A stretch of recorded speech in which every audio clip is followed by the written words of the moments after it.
Praise the lord. లూకాసు వార్త 8వ అధ్యాయం. లూకాసు వార్త 8వ అధ్యాయము 49వ వచనం చదువుకుందాం. ఆయన ఇంకనూ మాట్లాడుచుండగా సమాజ మందిరపు అధికారి ఇంట నుండి ఒకడు వచ్చి, నీ కుమార్తె చనిపోయినది, బోధకుని శ్రమ పెట్టవద్దని అతనితో చెప్పెను. యేసు ఆ మాట విని, భయపడవద్దు, నమ్మిక మాత్రము ఉంచుము, ఆమె స్వస్థపరచబడునని అతనితో చెప్పి ఆయన ఇంటికి వెళ్ళటం జరిగింది. ప్రియమైన వారులారా, యేసుక్రీస్తు వారు ఆయన సేవా పరిచర్యలో, స్వార్థ పరిచర్యలో ఆయన ముందుకి కొనసాగుతూ ఉన్నాడు.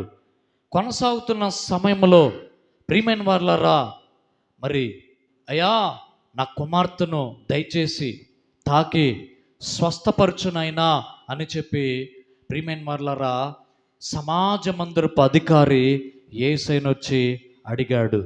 సరే పద వెళ్దామని ప్రియమైన వారులారా వాళ్ళు వెళుతున్న సమయంలో మార్గ మధ్యములో ప్రియమైన వారులారా మరొక సంఘటన మనము చూడగలుగుతాము. ప్రియమైన వారులారా దయచేసి యొక్క విషయాలు మీరు గమనించండి. ఆ మార్గ మధ్యలో జరిగిన సంఘటన, 12 సంవత్సరాల నుంచి రక్తస్రావ రోగముతో బాధపడుతున్న ప్రియమైన వారులారా ఒక వ్యక్తి వచ్చి యేసుక్రీస్తు వారి యొక్క వస్త్రపు చెంగు ముడితే నేను బాగుపడతాను అనుకుంది. ఆ రీతిగా ముట్టి తాకి స్వస్థపడింది. దేవుని నామానికి స్తోత్రం, దేవుని నామానికి స్తోత్రం. ఈలోపు వెళ్తా ఉన్న సమయంలో ఇంటి దగ్గర నుంచి ఇంకో కబురు వచ్చింది. ఆ కబురు ఏమిటయ్యా అంటే, అయ్యా నీ కుమార్తె చచ్చిపోయింది, బోధకుని శ్రమ పెట్టొద్దు అని ప్రియమైన వారులారా ఇంటి దగ్గర నుంచి కబురు వస్తుంది. మనమైతే ఏం చేసేవాళ్ళం, సరేనయ్యా, అయ్యో ఇంకేముంది, నా కుమార్తె చచ్చిపోయింది, టెంట్లు వేపించేసేయండి, చుట్టాలందరికీ కబుర్లు చేయండి, ఫోన్లు చేపియండి అని చెప్పి ప్రియమైన వాళ్ళరా సమాధి కార్యక్రమానికి కావలసిన ఏర్పాట్లు చేసేవాళ్ళం. ప్రియమైన వాళ్ళరా దేవుని యొక్క వాక్య భాగంలో గమనించగలిగినట్లయితే ఎప్పుడైతే ఇంటి దగ్గర నుంచి ఈ వార్త వచ్చిందో, నీ కుమార్తె చచ్చిపోయింది, బోధకునిక నువ్వు శ్రమ పెట్టొద్దు అని ఎప్పుడైతే చెప్పారో ప్రియమైన వాళ్ళరా యేసయ్య అన్నాడు ఆ మాట. దేవుని నామానికి స్తోత్రం. చచ్చిపోయిన ఆ కుమార్తె యొక్క తండ్రితో చెప్తున్నాడు, భయపడొద్దు. దేవుని నామానికి స్తోత్రం. భయపడొద్దు, నమ్మిక మాత్రం ఉంచుము, ఆమె స్వస్థపరచబడునని అతనితో చెప్పి. స్తోత్రం చెప్పాలి, బిగ్గరగా చెప్పాలి, కొంచెం గట్టిగా చెప్పండి. హల్లెలూయా. ఈ యొక్క రాత్రికాల సమయంలో యేసయ్య మనతో కూడా చెప్తున్నాడు, నీ సమస్యలో మరణాపాయకరమైన పరిస్థితులే కావచ్చు, ప్రాణాపాయకరమైన పరిస్థితులే కావచ్చు. ప్రియమైన దేవుని బిడ్డలారా గమనించండి, ఇక అంత నిరీక్షణ అంతా కోల్పోయి కార్యం జరుగుతుంది అన్న నిరీక్షణ ఆధారం ఏది నీకు లేకపోవచ్చు. యేసయ్య చెప్తున్నాడు, భయపడొద్దు, నమ్మకం మాత్రం ఉంచు, భయపడొద్దు, నా యందు విశ్వాసం ఉంచు. స్తోత్రం చెప్పాలి, బిగ్గరగా చెప్పాలి. భయపడొద్దు, నమ్మకం మాత్రం ఉంచు, ఆమె స్వస్థపరచబడుతుంది. ప్రియమైన వారులారా మనకు కూడా అలాంటి మంచి బలమైన విశ్వాసం కావాలి. ముందు దేవుడి దగ్గర నుంచి మనం కార్యాలు పొందుకోవాలంటే ఏం కావాలో తెలుసా? మనకి ఏం కావాలో తెలుసా? విశ్వాసం కావాలి. యేసయ్యని నమ్మాలి, యేసయ్య శక్తిని నమ్మాలి, దేవుని నమ్మాలి, దేవుడి శక్తిని నమ్మాలి. స్తోత్రం. డాక్టర్ గారి దగ్గరికి వెళ్ళి చూపించుకుంటున్నాం, ఆపరేషన్ చేస్తున్నాడు, మందులు ఇస్తున్నాడు. ఆ మందులు ఏమిస్తున్నాడు మనకేం తెలుసు, లెక్కైతే ఆయన తెలుసు. అయినా కానీ ఆయన నమ్ముతున్నాం. ఆపరేషన్ థియేటర్లో తీసుకెళ్తున్నారు, ఎందుకు వెళ్తున్నాం? ఆ డాక్టర్ గారు నమ్మాం. ప్రియమైన వాళ్ళ డాక్టర్ని మనుషులు నమ్మినట్టు దేవుడు నమ్మం మనం. కాబట్టి ప్రియమైన వాళ్ళరా, యేసయ్యను కూడా 100% నమ్మాలి. 100% యేసయ్య మీద విశ్వాసం ఉంచాలి. స్తోత్రం చెప్పాలి, బిగ్గరగా చెప్పాలి. Thank you Jesus. భయపడొద్దు, నమ్మకం మాత్రం ఉంచు, నీ కుమార్తె స్వస్థపరచబడుతుందని చెప్పాడు. ఇంటికి వచ్చినప్పుడు పేతురు, యోహాను, యాకోబు అని వారిని, ఆ చిన్నదాని తల్లిదండ్రులు తప్ప ఎవరిని కూడా లోపలికి రానీలేదు. అందరూ ఇక చచ్చిపోయిన వాళ్ళ ఇంటి దగ్గర ఎలా ఉండిద్ది సన్నివేశాలు? అమ్మా వెళ్ళిపోయావమ్మా, మమ్మల్ని వదిలిపెట్టి వెళ్ళిపోయావా అని చెప్పేసేసి చేస్తూ ఉంటారు. బతుకున్నప్పుడేమో సరిగ్గా చూడరు, కానీ చచ్చిపోయినప్పుడేమో ఓవర్ యాక్షన్ చేస్తూ ఉంటారు కొంతమంది.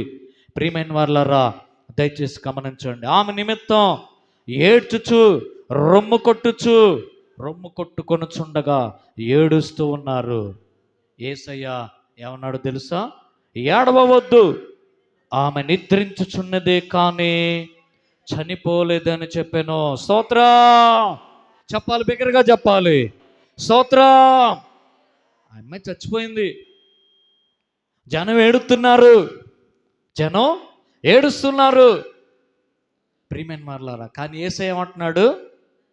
ఆమె చనిపోలేదు ప్రియమైన వారలారా అని యేసయ్య చెప్తా ఉన్నాడు. దేవుని నామానికి స్తోత్రం కలుగును గాక.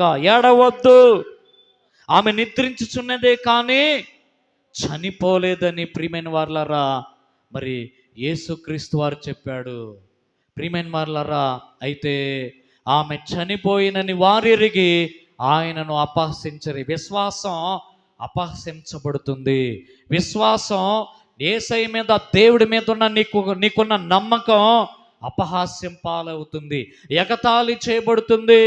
మనమేమో నా దేవుడు కార్యం చేస్తాడు, నా దేవుడు అద్భుతం చేస్తాడు, నా దేవుడు మిరకలు చేస్తాడని మనం నమ్ముతాం. కానీ మరి పిచ్చోడా, అట్లట్లా అద్భుతం జరిగిద్ది, హాస్పిటల్కి వెళ్తే చూపించుకుంటే తగ్గిద్ది.